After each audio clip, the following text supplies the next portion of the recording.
They told me I should be grateful to be alive. I was, until I came home and found someone else had emptied my refrigerator, my dresser drawers, and my bank account.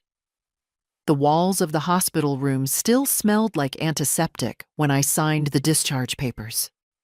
A young nurse with over-enthusiastic cheer wheeled me out, chatting about the weather, my lucky recovery, and how wonderful it must feel to be going home. I didn't answer. My voice hadn't yet returned to its full strength after the coma. That, and I didn't trust it not to shake. The taxi pulled up to my house, or what used to be my house. The same chipped white fence, the same creaky porch step that George, my late husband, always said he'd fix. But something felt off. The curtains weren't mine. The flower pots were gone. The welcome mat I'd crocheted myself had been replaced with one that said, in loopy gold letters, "Live, laugh, love." I didn't laugh. The key still worked, which felt like a small mercy. But inside, I stood frozen in the entryway, hand on the doorknob, afraid to take another step. The house didn't smell like lemon polish and old paperbacks anymore. It smelled like lavender plug-ins and someone else's perfume. Feminine. Sweet. Too sweet. My bedroom was the worst. Drawers empty. Closet thinned out.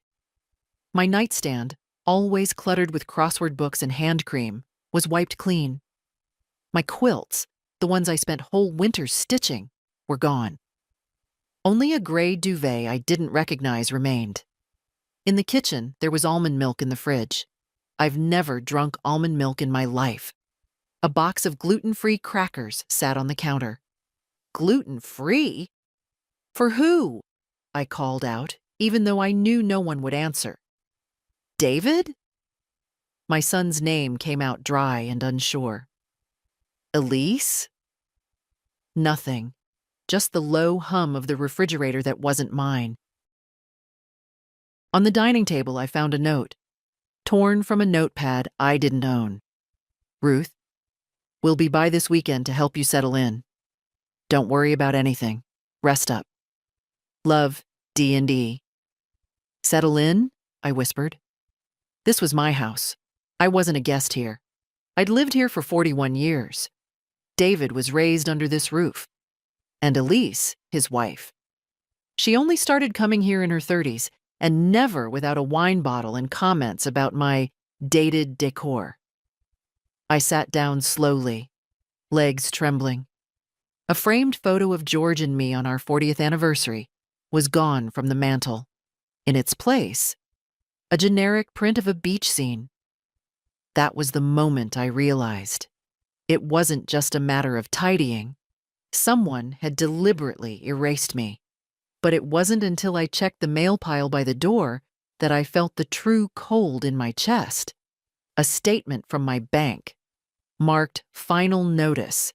It claimed my checking account had been closed. There were transactions listed that I didn't recognize.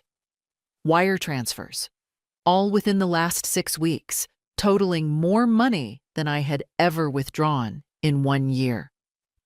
And then, a second envelope. From Liberty Mutual Life Insurance. Inside was a letter that began, "We are pleased to confirm that the life insurance policy for Ruth E. Hallberg, policy John 187335, has been successfully processed and paid out to the designated beneficiary, Elise Hallberg, on June 3rd, 2023. June 3rd, the day after I opened my eyes in the hospital. I stared at the words until they blurred. They had cashed out my death. I was still here, breathing, thinking, hurting, and somewhere out there, my daughter-in-law was living as the legal beneficiary of a $500,000 payout. A payout she couldn't have received without proof of death, without a death certificate, without telling the world, on paper at least, that I no longer existed. My hands shook as I set the letter down. I was alive, and apparently that was the problem. I spent that night sitting upright in the recliner, still in my coat. I didn't sleep. I didn't change. I didn't cry. I just sat there, as if moving would confirm what I feared most, that I no longer belonged here. At dawn, I made tea the way I always had. Same old kettle, chipped handle.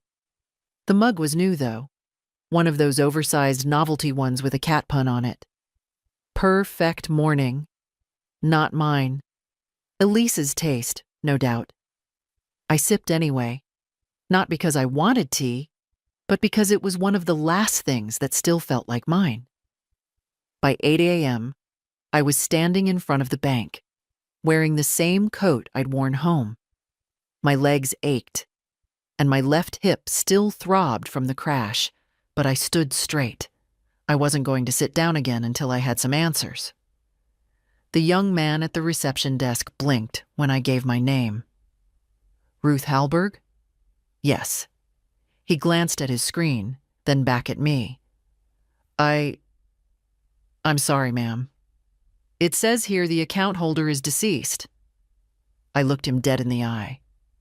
Do I look deceased to you? His ears flushed red. No, ma'am, I want to speak with the manager. 5 minutes later, I was in a small glass office with a woman named Dana. Late 30s, probably someone's mother. She wore too much perfume and a look of carefully rehearsed professionalism. We understand this must be very upsetting, she said, fingers tented like she'd done this before. According to our records, your account was closed following the submission of a death certificate filed by your financial power of attorney, Elise Halberg. Elise is my daughter-in-law, not my executor, not my voice. She's never even held my hand.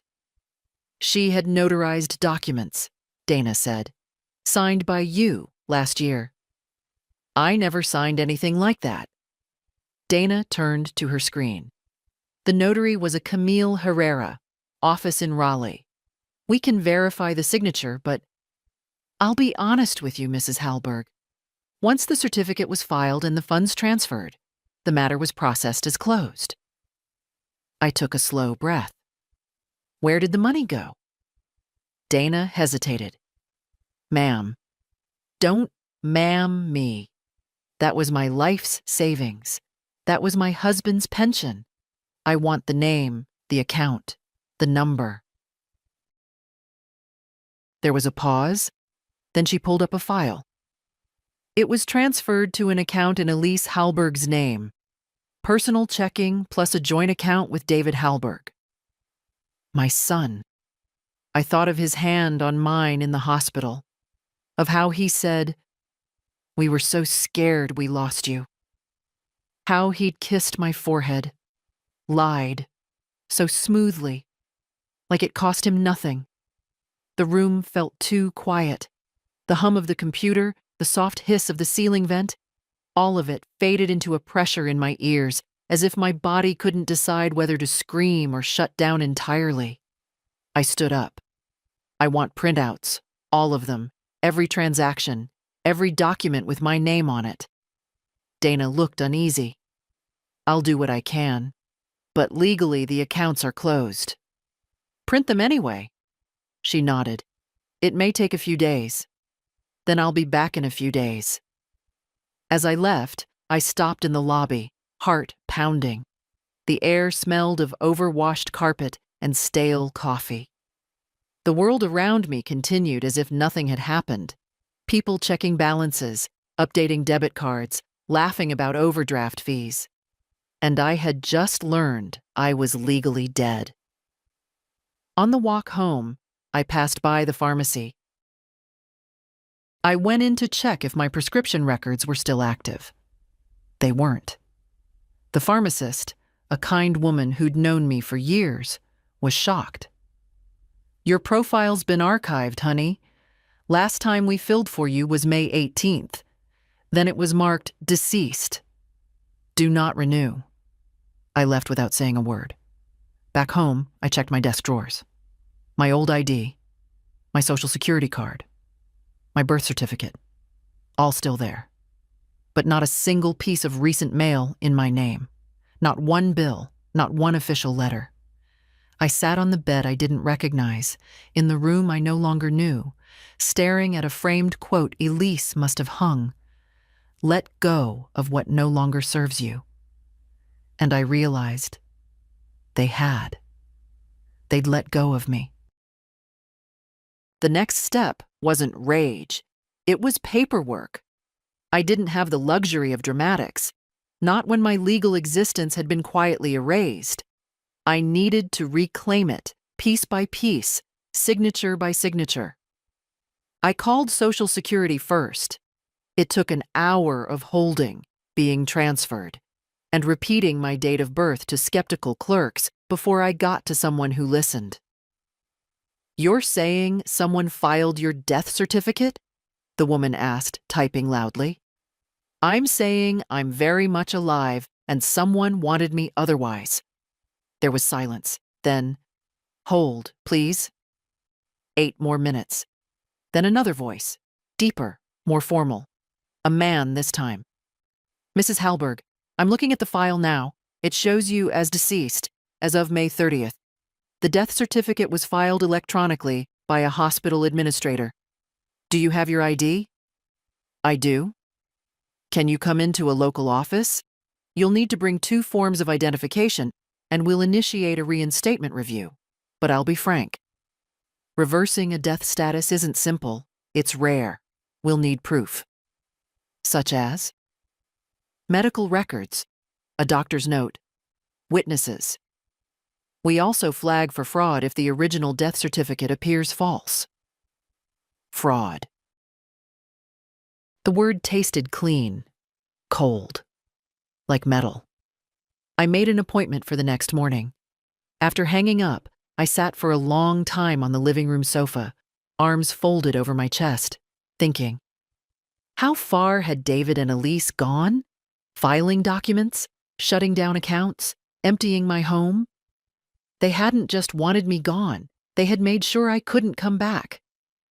The doorbell rang. I flinched, pulse spiking. I wasn't expecting anyone. I hadn't told anyone I was back. When I opened the door, it was my neighbor, old Harold from across the street. He'd known George.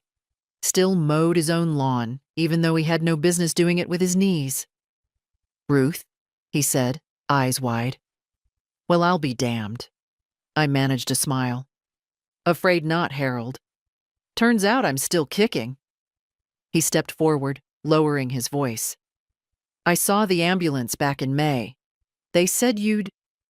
Well, Elise told us there was a memorial, said you didn't want visitors." That stopped me. "There was a memorial?" He nodded, somber. "They held it at St. Mary's. Small thing. Just family and a few neighbors. They even passed out little pamphlets with your picture. Elise cried through the whole thing. My own funeral. A woman I couldn't stand had cried at my funeral, while knowing I was alive and comatose. I gripped the doorframe to keep from swaying. "Harold, did you by chance keep one of those pamphlets?" He blinked. "Think I might have. You want it?" "Yes." 10 minutes later, I held it in my hands. A printed program. My name, a date of death. A stock photo of Lily's. A quote I never said. She lived a quiet life of service and dignity. I had lived a noisy life, damn it. A strong one. Built a business from nothing. Raised a child alone after George died. Paid for his college, his wedding, his down payment. And now I was a quiet footnote. Elise's idea of dignity was silence. But I wasn't quiet. Not anymore. I spent the afternoon calling the hospital, my charts, my records, every paper trail that proved I had been alive and breathing past the date on that memorial. The nurse at patient records sounded confused. "But, Mrs. Halberg, our file says you were discharged June 2nd. "I was. After waking from a coma. Then wait, who declared you dead? That's what I'm asking. She promised to pull the file and call back.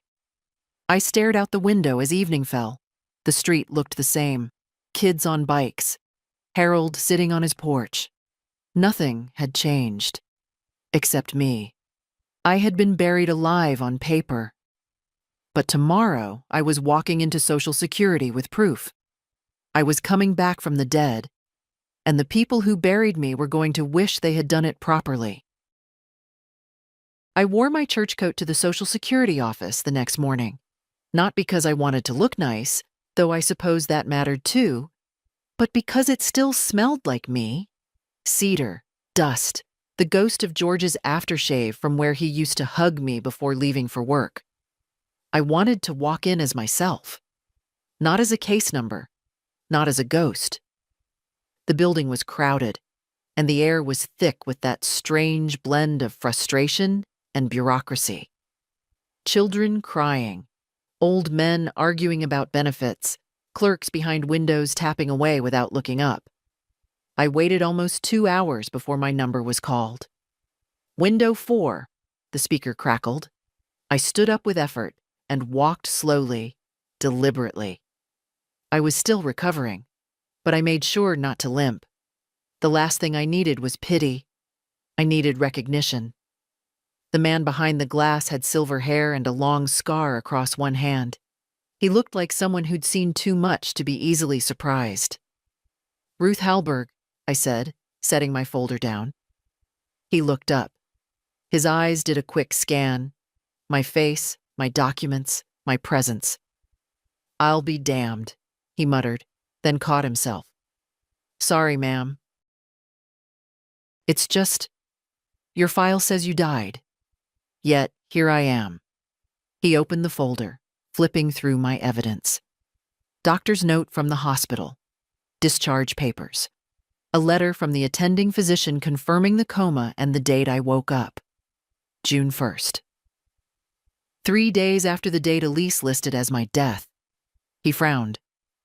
"And you say the death certificate was filed by Elise Halberg, my daughter-in-law, acting as my financial power of attorney. Do you have that document?" "I don't. I never signed one." He nodded. "Then we may be looking at fraud." He began typing, hands moving quickly. "We'll begin reinstatement proceedings. It'll take time, possibly weeks. Your benefits will be frozen until your status is corrected, but we'll expedite what we can. And the death certificate? We'll need to contact the issuing source, see who signed off. If it was forged or filed improperly, that's a legal issue." I leaned in slightly. "Do I need to hire a lawyer?" He met my eyes. I would. Back home, the quiet felt heavier. Not peaceful, not serene, just full of things unsaid. There was a message on the answering machine, Elise's voice. "Hi, Ruth. Just checking in. Hope you're adjusting okay. We'll swing by next weekend to bring groceries." Groceries. For the woman they'd declared legally dead. I deleted the message without listening to the rest. That night, I made a list on yellow notepad paper. The same kind George used for grocery lists. To reclaim, Social Security. In progress. Bank access, pending documents. Property deed, check registry life insurance, start process. Will, rewrite Elise's power of attorney. Void. Below that, I wrote one word in capital letters. Lawyer. Then I underlined it twice. The next day, I took the bus downtown. My knees protested every bump, but I ignored them. This wasn't just about money. It wasn't even about dignity anymore. It was about identity. I found a modest law office on Jefferson Street. Parker and Tills, attorneys at law. The name sounded old-fashioned, and that suited me fine. The receptionist tried to schedule me for next week, but I insisted. "I'm not leaving until I talk to someone." 10 minutes later, a woman in her 50s with sharp eyes and a softer smile stepped out. "Ruth Halberg?" she asked. I stood. Yes, I'm Marion Tills. Come with me. Her office smelled like coffee and file folders. We sat. I told her everything: the coma, the death certificate, the emptied accounts, the memorial, Elise, David, the insurance letter. When I finished, Marion leaned back and let out a long breath. Well, she said, they picked the wrong grandmother to bury. I smiled. First time in days. They committed fraud, Ruth. That's not just immoral, it's criminal. If we can prove forgery or misrepresentation, we can file both civil and criminal charges. And get the money back? That too. I nodded. Good. Because they didn't just steal from me. They tried to erase you. Yes, I said, but I'm back. Marion Tills worked fast. By the following Monday, she had already filed preliminary motions to challenge the power of attorney and had drafted letters to both the hospital and the county clerk's office, requesting the original death certificate and any notarized documents attached to it. They have 10 business days to respond, she told me, sliding a copy of the letter across her desk. Meanwhile, we start collecting your life again. It sounded simple. It wasn't. The deeper we dug, the clearer it became. Elise hadn't just filed a fraudulent death certificate. She'd prepared for it, months in advance. She laid the groundwork like a professional, Marion said, frowning over the copies of the notary log Elise used. Camille Herrera notarized 6 documents on the same day, all related to you: healthcare proxy, financial power of attorney, living will, and the death certificate filing, all with the same signature. My signature. But it isn't, Marion said. Your handwriting is clean, rounded. These are sharp, rushed. I'll get a forensic document analyst to confirm it. Elise had forged everything. Your average criminal might have done it sloppily. Elise made it look legitimate. She even used the same pen across all documents. We needed more than suspicion. We needed evidence. Marion recommended a forensic accountant to analyze the flow of funds from my accounts. The man's name was Clive, and he spoke like a calculator. It's clean fraud, he said bluntly. They didn't just drain the account, they moved it into layered holdings. Elise opened 2 shell accounts under maiden name variations. From there, they ran funds through property deposits and private investments. How much did they move? He looked up. All of it, including the life insurance payment. The total stands at $578,600.84. I nodded slowly. I spent my whole life earning that. They spent it in 3 weeks. Less, he said. There's still movement on one of the accounts. They're still spending? I asked, stunned. Oh, yes, Clive replied. The last transaction was last Thursday, a reservation at a resort in Hilton Head. 5-star. Marion's jaw tightened. They think you're buried. They're celebrating. That was the first time I laughed. It wasn't a warm laugh.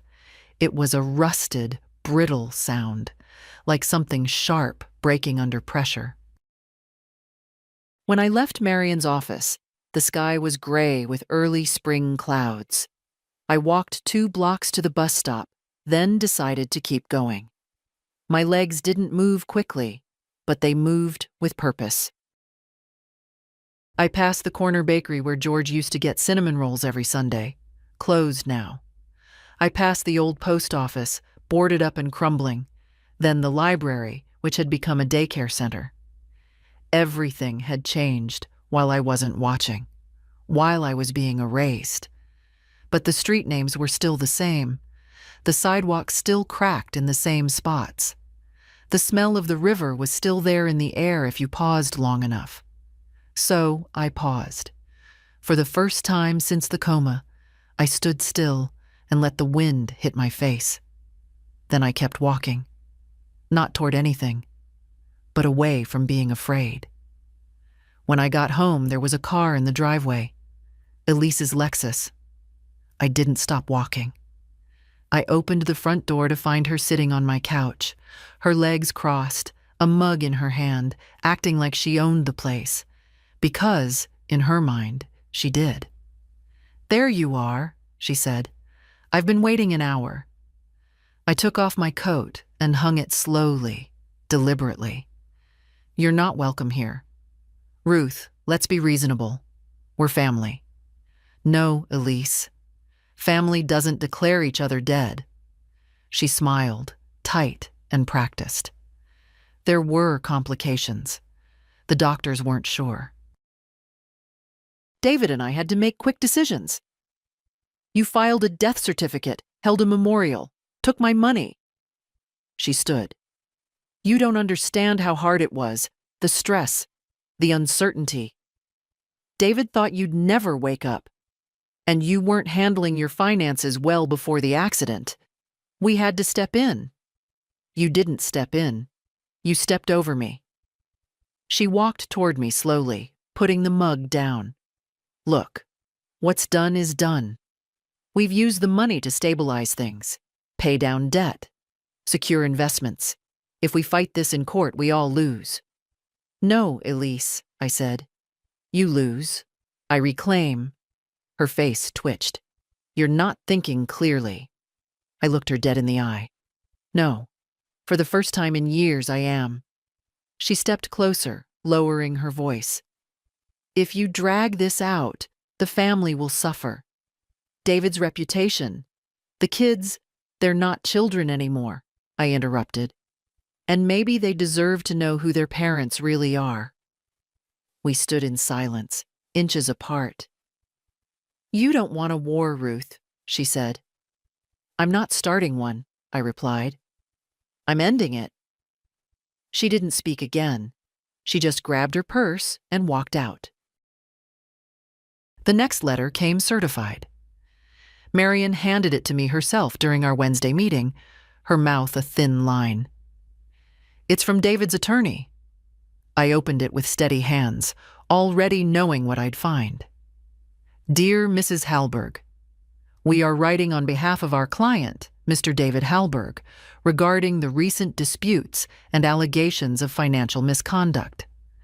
Please be advised that Mr. Hallberg and his wife, Elise Hallberg, acted in accordance with documents legally executed under the presumption of your incapacitation. Any attempts to interfere with their legal control of assets or to initiate public accusations will be met with appropriate legal response." Below that, in smaller font, was a vague threat about defamation.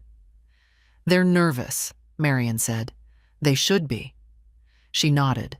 "We'll respond, of course, but this confirms what we suspected. They're digging in." That night, I couldn't sleep. I lay awake in the guest bedroom of a neighbor's house. I hadn't slept in my own home since Elise's visit. It felt wrong, like curling up inside someone else's lie. But I wasn't angry anymore. Not like before. Anger burns too hot to hold for long. What came instead was something colder, sharper. Resolve. The next morning, I met with Clive again. He brought charts, neatly labeled, color-coded, a full map of where every dollar had gone. Elise had used my insurance money to buy a share in a tech startup she had no background in. David had paid off both of their student loans, 20 years old, long dormant. They refinanced their home, took a vacation, bought a car. Not a cent had been saved. Not a cent had been earmarked for me. They hadn't just acted fast. They'd acted like it was theirs all along. "They treated your death as an opportunity," Clive said, "not a tragedy." He passed me one more document, a summary of the real estate holding for my own house. "They filed to have the deed transferred," he said. "Claimed you'd gifted the house to David a month before the accident." My mouth went dry. "They're taking my house too?" "Not anymore. Clive said. We've filed a block on the title. Nothing can move until this is resolved. By the end of the week, Marion filed formal charges: fraud, identity theft, and financial exploitation of an elderly person. It triggered an investigation. The local news caught wind almost immediately. Small town, big scandal. A widow legally declared dead by her own family, and brought back through court filings and medical records. The first reporter showed up on Friday. I didn't answer the door, but I saw the camera van parked across the street. On Saturday, someone left flowers on my porch. No note. On Sunday, David called. I didn't pick up. He tried again. Monday. Then sent a message. Mom, please? This has gone too far? Gone too far? As if I had started this? As if I was supposed to be grateful for the grave they'd dug and let them keep the shovel? That afternoon, I walked to the cemetery. Not to visit George, to visit myself. There, at the edge of Hillcrest Memorial Park, was a small marble headstone with my name on it. Ruth Elaine Halberg, 1945, 2023. She lived a quiet life of service and dignity, the same quote from the memorial pamphlet, the same lie. The grass was fresh, the flowers fake, the grave itself symbolic. They'd buried nothing but the truth here. I stood for a long time, reading the words they'd chosen to close my story. They thought they were writing an ending. But I wasn't done. The first court date came faster than anyone expected. Marion managed to push it through under emergency petition status, citing financial exploitation, fraud, and risk of asset dissipation. In plain English, if we didn't act fast, Elise and David might vanish with everything I'd spent a lifetime building. I arrived at the courthouse wearing my darkest coat, my hair neatly pulled back, a strand of pearls around my neck. The pearls weren't about vanity. They were George's last gift to me. I wanted them close. I wanted him close. Elise was already seated when we entered. Perfect makeup. Tailored dress. Her expression unreadable. David came in behind her, looking like a man walking into his own funeral. He avoided my gaze. Good. Let him sit with discomfort. The courtroom itself was small, nothing like the ones on TV. Fluorescent lighting, pale walls, an old clock that ticked loud enough to measure regret. The judge, a woman named Morales, took her seat without ceremony. We are here today in the matter of Ruth Elaine Halberg, she began, challenging the legal presumption of death, financial control via power of attorney, and claims of fraudulent asset transfer. Marion stood.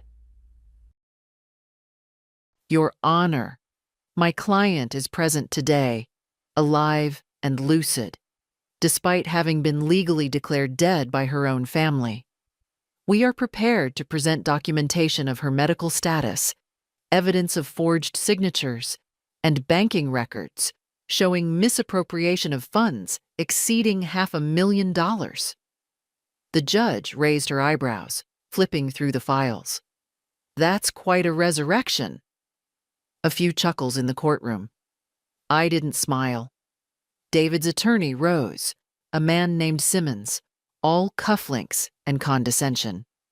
Your Honor, this entire situation stems from confusion during a medical emergency.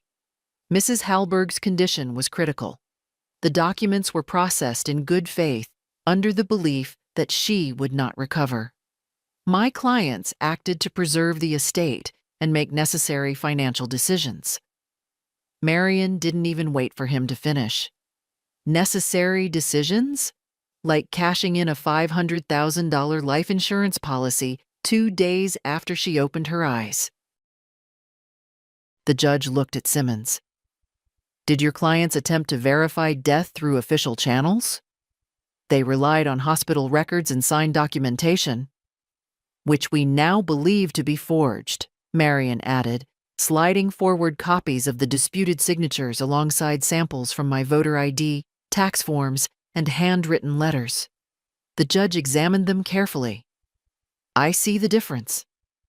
Simmons squirmed. Elise sat still as glass. Marion continued. Your Honor, Mrs. Halberg was buried on paper, but she remained alive and conscious of the actions being taken against her. We are not here today merely to challenge a document. We are here to return a woman's name, rights, and dignity. I looked at the judge then. She didn't look away. It was the first time since the coma that someone in power looked at me like I existed. The judge finally spoke. We'll reconvene next week for evidentiary hearing. In the meantime, all assets in question are frozen, pending investigation. That includes bank accounts, property transfers, and any claim to insurance benefits. Simmons tried to object, but she shut him down. Your clients declared a living woman dead. The court will proceed with caution. Gavel, strike. Done. Outside the courtroom, David tried to approach me. Mom? I stopped him with a look. Don't. He looked old, not older. Old. The way people look when shame replaces oxygen. She said you wouldn't make it, he said quietly. The doctor said you had no brain activity. I didn't know what to do. You could have waited. You could have sat by my bed and held my hand. I did. No, I said, voice low. You signed my death behind my back, and you spent my life like it was a mistake you needed to fix. He blinked. We thought we were doing what was best for you. You were doing what was best for yourselves. He looked like he might cry. For a moment, I felt something almost like pity. But not quite. Marion touched my arm gently. We should go. As we walked away, I didn't turn back. Let David stand there, among the wreckage of his choices. Let Elise hold on to the lies. I had more important things to do, like coming back to life. Properly, this time. The day after the court hearing, I opened the cedar chest in the hallway closet. Inside were old files George and I had kept. Tax returns, property deeds, even the warranty for our first washing machine. He believed in paper trails, said if it wasn't written down and signed, it never happened. In a folder labeled Ruth Legal Personal, I found what I needed: my original will, my medical directives, and a handwritten list of passwords I'd last updated in 2015. The irony wasn't lost on me. I was using the past to prove I still had a future. I spent most of the morning sorting through it all, documenting everything Marion might need. When I paused for lunch, I realized something strange. I was hungry. Properly hungry. Not out of boredom or routine, but with a sharp clarity I hadn't felt in weeks. That was something too, wasn't it? The return of appetite. A body reclaiming itself. While I ate, the doorbell rang. I stiffened, plate still in hand. Another reporter? Another neighbor? No. Standing on the porch, awkward and unsure, was a young woman with a camera bag slung over one shoulder and freckles dusting her cheeks. Hi, she said gently. You don't know me, but my name is Anna Keene. I'm with the Wilmington Ledger. I wanted to speak to you, off the record, if you prefer. She looked nervous. She was too young to fake calm. I hesitated, then opened the door wider. I'll give you 10 minutes. She followed me into the kitchen and sat at the table like she'd been taught to sit around older women. Straight-backed, respectful. I read about the case, she said, but I also read what they didn't print. Elise Halberg has ties to 3 other probate cases in the last 8 years, all involving elderly clients, power of attorney claims, and rapid asset transfers. I blinked. That wasn't in the court brief. No, ma'am. I found it while researching. 2 cases were settled quietly. The third was dismissed. Lack of evidence. And you think I'm the fourth? Anna nodded. You're the first one who lived long enough to fight back. I felt the air leave my lungs in a slow exhale. I'm not interested in interviews, I said. Not yet. I understand. But if there's anything you want made public when the time is right, I'll publish it. Not for clicks. For record. She stood, then hesitated. For what it's worth, I think you're brave. I didn't feel brave. I felt old. Tired. But I nodded anyway. Come back when it's over. That night, Marion called. We have a break, she said. Camille Herrera, the notary Elise used, just gave a sworn statement. She never met you. She notarized those signatures as a favor to Elise, who claimed you were too ill to appear in person. Is that enough? It's fraud. Plain and simple. We'll have it entered as evidence next week. The next day, I visited the cemetery again. Not the fake grave, the one next to George's, where I'll actually rest someday. I sat on the bench nearby and spoke out loud, like I always used to when he was gone on long trips. They buried me on paper, Georgie, I said softly. But I wasn't done living, and I'll be damned if I let them write my ending without asking me first. A breeze stirred through the trees. The air felt lighter, like the ground, for once, wasn't pulling me under. The evidentiary hearing was set for a Tuesday. By then, Elise had stopped making appearances. Only her attorney showed up, pale with the strain of bad headlines and worse clients. David still came, but never spoke. Not to me, not to Marion, not to anyone. He sat stiff and silent, like a man waiting for a verdict he already knew he deserved. Marion brought everything. Timelines, signatures, voice recordings from hospital staff, even photos from Harold's phone showing me waving from the porch 3 days after my date of death. The pièce de résistance was Camille Herrera's notarized statement, complete with apology. She lied to me, the notary wrote. I believed her. The judge listened carefully, flipping through page after page. Her expression never changed, but her eyes grew colder the longer she read. Then it was Simmons's turn. Elise's lawyer. He tried, bless him. He rattled off excuses. Medical miscommunication, compassionate intentions, legal gray areas. He emphasized how long I'd been unconscious, how uncertain my prognosis had been, how Elise had only done what any responsible caregiver might do in her place. Responsible caregivers, Marion said calmly, do not collect life insurance on living people. They do not drain accounts. They do not plan funerals. Simmons shifted, lips pressed tight. Judge Morales leaned forward.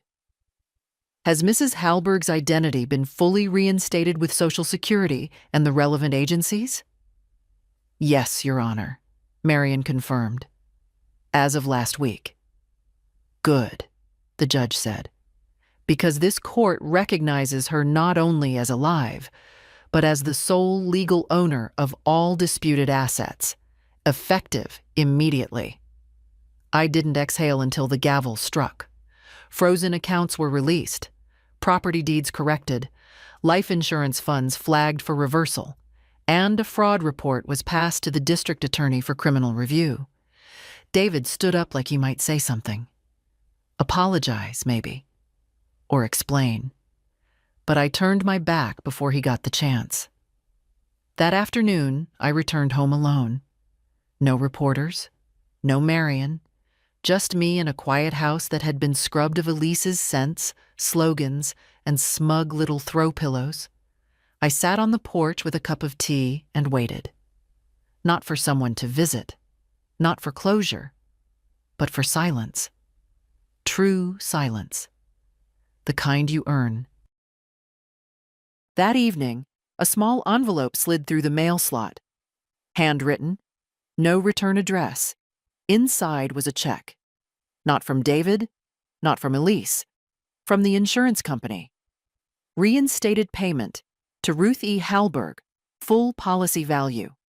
$500,000 apologies for administrative error and delayed correction. I folded it neatly and placed it in the top drawer of George's old desk. There'd be time to move it later, open accounts, decide what to do. I didn't need the money, I needed the win. The next morning, I opened a new bank account. Not at the same place where they'd once labeled me deceased. I chose a small credit union instead, the kind with human tellers and potted plants that looked cared for. When the woman at the desk asked if I wanted to designate a beneficiary, I said yes, then paused. I wrote a name she didn't expect. Melanie Rose Hallberg, my granddaughter. David and Elise's only child. She was 25, working in another state, and had called me only twice in the last year. Both times after holidays she'd missed. But I remembered her as a teenager, who once spent a whole afternoon brushing my hair while we watched old cooking shows. She was quiet then, gentle, before her parents taught her to treat affection like currency. I didn't know her anything, but maybe she still had time to unlearn what they taught her. When I got home, I found a voicemail waiting. Not from David, not from Elise, from Melanie. Grandma, I saw the news. I don't know what to say. I'm sorry. I didn't know any of it. I didn't even know there was a funeral. Are you okay? Please call me. Please. Her voice cracked near the end. I didn't call her back right away. Instead, I brewed tea and sat down with Marion's latest letter. The DA's office had officially opened an investigation into Elise Hallberg for insurance fraud, identity theft, and elder exploitation. David hadn't been charged yet, but his name was on every document. And now that Elise had quietly retained new criminal defense counsel, it was only a matter of time. Marion included a note. If they reach out to settle privately, don't say yes. Let them sweat. So I waited, not impatiently, not angrily, just with quiet power, the way my mother used to wait for apologies. Not because she needed them, but because the waiting forced the other person to face themselves. That afternoon, someone knocked on the door. Not Elise, not David. Melanie, in jeans and a college sweatshirt, with circles under her eyes and no makeup, like she'd driven straight through the night and barely stopped to sleep. Grandma, she whispered, as if she didn't trust the word yet. I let her in. I didn't say much. She sat across from me at the table and cried quietly into a napkin. I didn't know, she said. They told me you were in a coma, and then that you'd passed. I was in school, and they said you didn't want a funeral, just a quiet cremation. I never even... She broke down again. I didn't comfort her with words. Instead, I poured her a cup of tea. The same way I did when she was little. Sugar and milk, even though she used to insist she liked it plain. She drank it in silence, then looked at me with her father's eyes, but none of Elise's coldness. What happens now? She asked. I looked out the window for a long moment before answering. Now, I said. Now I live. Melanie stayed the night in the guest room, though I don't think either of us slept much. In the morning, I found her in the kitchen making scrambled eggs the way I used to. Slow, over low heat, with just a pinch of dill. She looked over her shoulder sheepishly. I didn't know if you'd be up yet. I nodded, taking in the smell. I'm always up early. Comes with surviving things. She smiled, but it didn't reach her eyes. Grandma? Is it true about the money? I set the table. 1 plate, 2 forks. Which part? The part where they declared me dead? Or the part where they helped themselves to $500,000? Melanie winced. I had no idea, honestly. I thought the insurance was for funeral costs. Dad said you didn't leave a will, that you— He lied, I said simply. She went quiet. After breakfast, she followed me into the garden. The flower beds had gone wild in my absence, dandelions taking over the east fence, creeping vines spilling over into Harold's yard. I didn't mind. There was something honest about it. Nature takes back what we forget to tend. I want to help, Melanie said suddenly. With the garden? With everything. With you. I can testify, if it comes to that, or speak to the media, or, I don't know, just be here. I straightened up, wiped my hands on my gardening apron. You're not responsible for their crimes. But I'm their daughter. You're also mine. She looked at me, surprised. I didn't raise you, no, I continued, but you carry part of me, and maybe you can carry that forward differently than they did. Tears welled in her eyes, but she blinked them away. I got a job offer last month, she said. In Oregon. I turned it down. I was scared to be far from family. And now? She looked down at the soil, then back at me. I think maybe distance is exactly what I need. I nodded. Take the job, Melanie. You're not angry? I'm proud. She hugged me. Not delicately, not like a performance. Just 2 arms wrapped around mine like she needed to make sure I was real. Before she left that afternoon, she handed me a small envelope.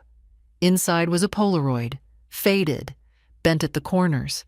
A girl in a yellow dress standing in my kitchen, holding a wooden spoon bigger than her arm.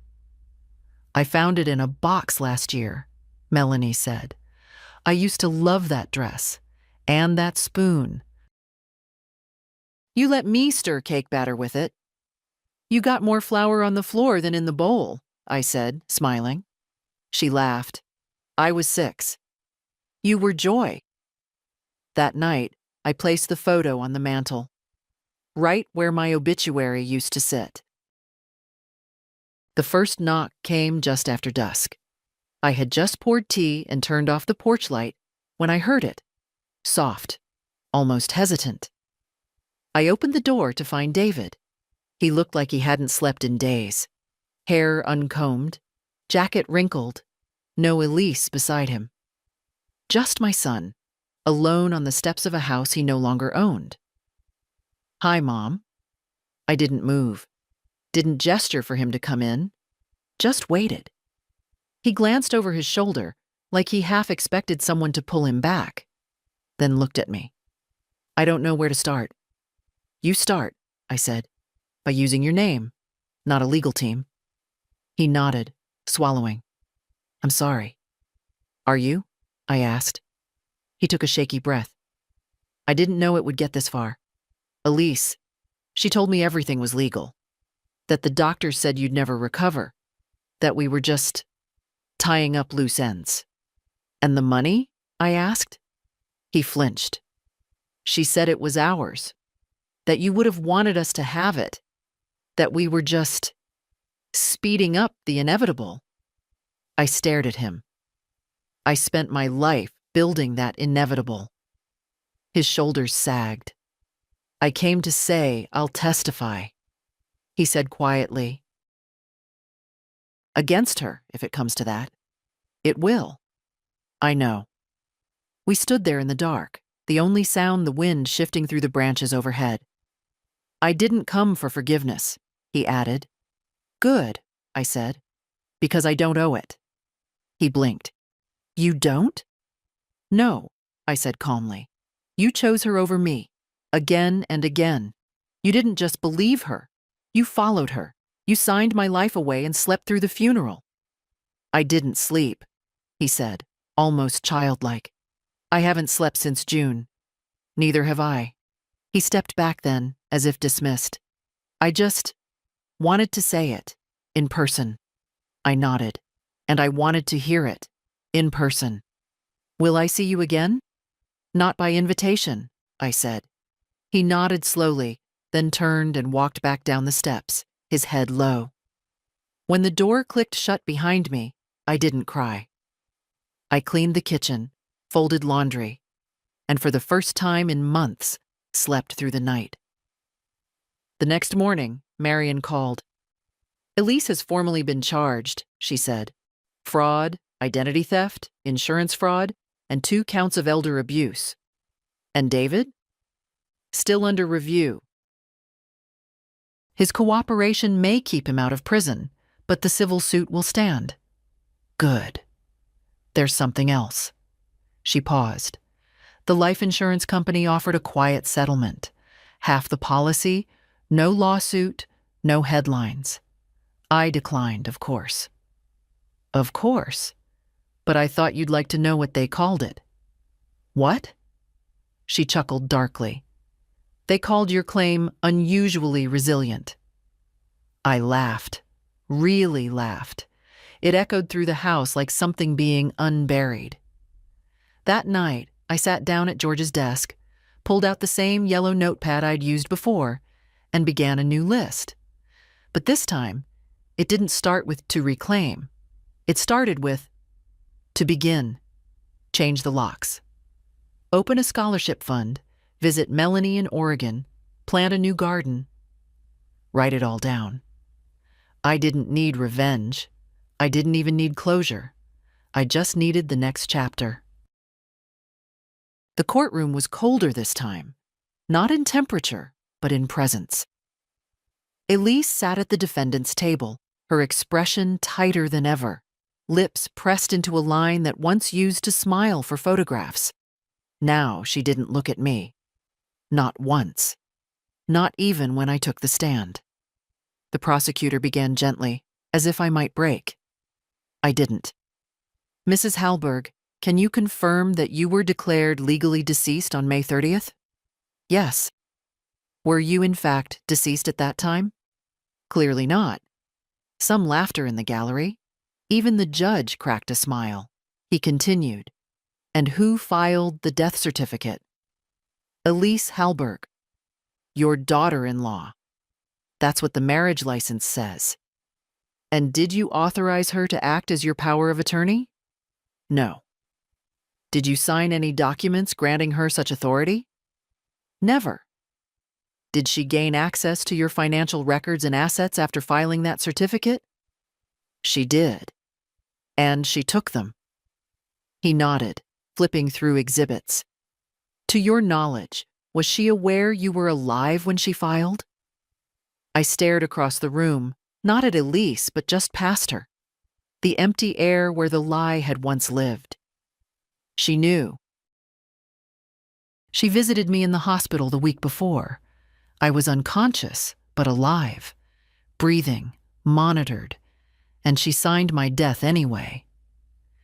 The silence that followed was different this time, heavier, like even the walls were listening. The defense didn't have much.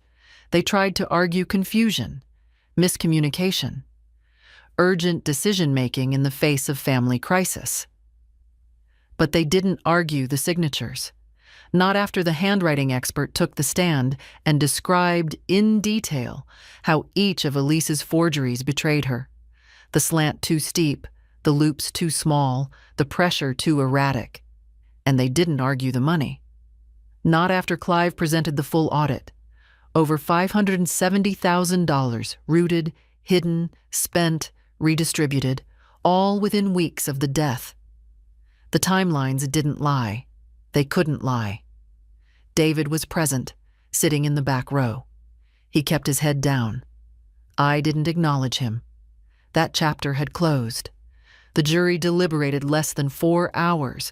When they came back, their verdict was unanimous. Guilty, on all counts. Elise didn't cry. She didn't plead.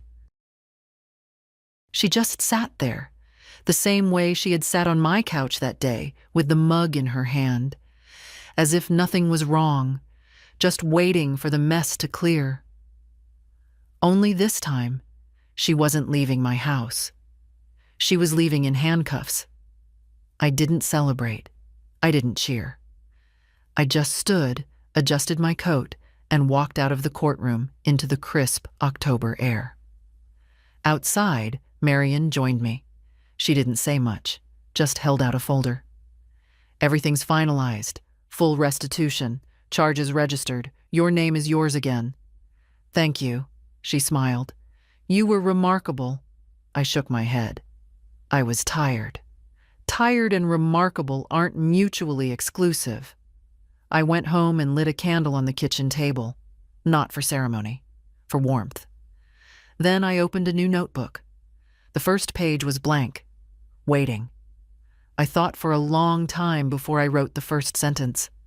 Not about Elise, not about David, not even about death, but about breath. They thought I was finished, but I was still breathing, and sometimes breath is all you need to begin again. The house grew quiet again, not from absence, but from restoration. I changed the locks first, then the curtains, then the paint on the front door, from tired white to deep, steady green. Not dramatic, not loud, just enough to make it mine again. Some days I forgot what they'd done, not in the way people forget names or appointments, but in that softened way the body sometimes forgets a bruise until you press it. Then it pulses, then it remembers. So I stopped pressing. Instead, I planted lavender in the west bed, basil and rosemary by the porch. I even dug up the old corner where Elise had tried to start a rock garden, replaced every stone with soil, every silence with seed. By late October, things had begun to bloom again. Melanie called weekly now, her voice steadier with each call. She'd taken the job in Oregon, a youth center of all things. I asked her once if she liked it. I don't know yet, she said, but I like who I am when I leave at the end of the day. That's something. It was. We planned a visit for spring. I told her I'd bring the lemon cake recipe and an old wooden spoon. One night, Harold came over with pie, still warm, full of cinnamon and apology. I should have checked, he said. When they told us you'd passed, I should have come by anyway. You did what you thought was kind, I replied. That's more than most. We sat on the porch and ate in silence. Not every wrong needs a speech. Some just need presence. Later that week, I got a letter from the county registrar. A stamped confirmation of identity reinstatement, complete with embossed seal. The paper was thick, official. Ruth Elaine Halberg, it read. Living, verified. I pinned it inside the hallway closet door, not for show, but for safekeeping. Not to remember what they tried to take, to remember what they couldn't. People asked if I'd keep the money. Some quietly hoped I'd donate it, as if virtue demanded it. Others whispered I should spend it all, take trips, buy something indulgent. I did neither. Instead, I sat at George's desk, now mine alone, and set up the paperwork for a scholarship fund in his name. The Halberg Second Chance Grant. For women over 50 returning to school. Women who had been told they were finished. Women who had been buried in expectation and doubt and silence, and came back. The insurance company agreed to double the donation in exchange for settling the civil suit. I didn't smile when I signed the agreement, but I felt something stronger than satisfaction.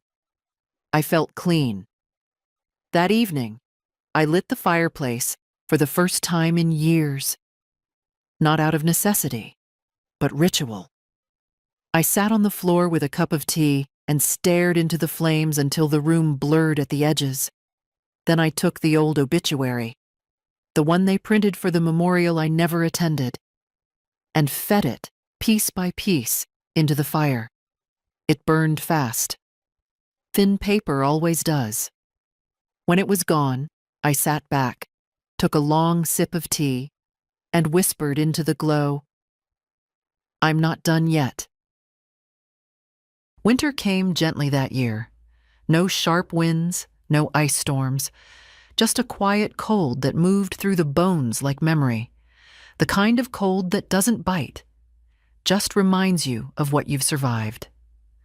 I filled the house with small lights, soft ones, over the sink, in the hallway, around the porch railing, George built by hand.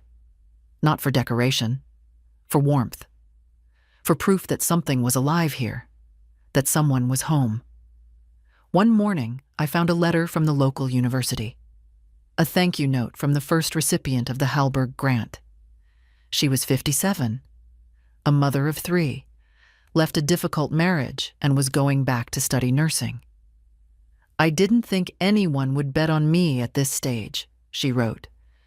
"But then I read your story. That was when it hit me. I wasn't just back. I was visible, named, counted. I existed in someone else's hope now, not as a lesson, but as a lighthouse." In March, Melanie flew me out to Oregon. We didn't do much, just drank coffee on her small balcony, walked through foggy parks, and talked like we hadn't wasted years letting silence speak for us. She called me Gran again. I didn't correct her. On the last night, we cooked dinner together. Salmon and lentils and that lemon cake we always used to botch. It still came out too dense, but neither of us cared. "You really forgave me?" she asked. I looked her in the eyes. "You didn't betray me. You just believed people who did." She nodded slowly, holding her mug close. "You think they'll ever change?" "Elise?" I said. "No." "Dad?" I was quiet for a moment. "He might, but that's not your job, or mine." Back home, spring came early. The garden exploded. Lavender, mint, daisies I never planted, maybe seeds carried by the wind. I let them grow. Not everything has to be controlled. Some things are better wild. A reporter called in April, asking if I'd give a televised interview. I said no. Not out of fear, but because I'd already said everything I needed to. I didn't want applause. I wanted peace, and I had it. One evening, I sat on the porch, watching dusk settle. The sky was the color of bruised violets, and the air smelled like new soil. I thought of all the women like me, buried early, praised for silence, dismissed as fragile, erased without permission. I thought of how many of us wake up in hospital beds to find the world moved on without asking. If you're one of them, if you've ever been told you should be grateful just to survive, while the people around you steal your name, your work, your worth, let me tell you this: you're not done. You get to come back. You get to reclaim. You get to write the next page. Not with rage, but with clarity. Like breath. Like truth. If this story found you, share it. With a friend, a sister, a stranger. Leave a comment. Say something. Don't let silence finish what someone else tried to erase. They buried me on paper, but I was still breathing. And that was enough.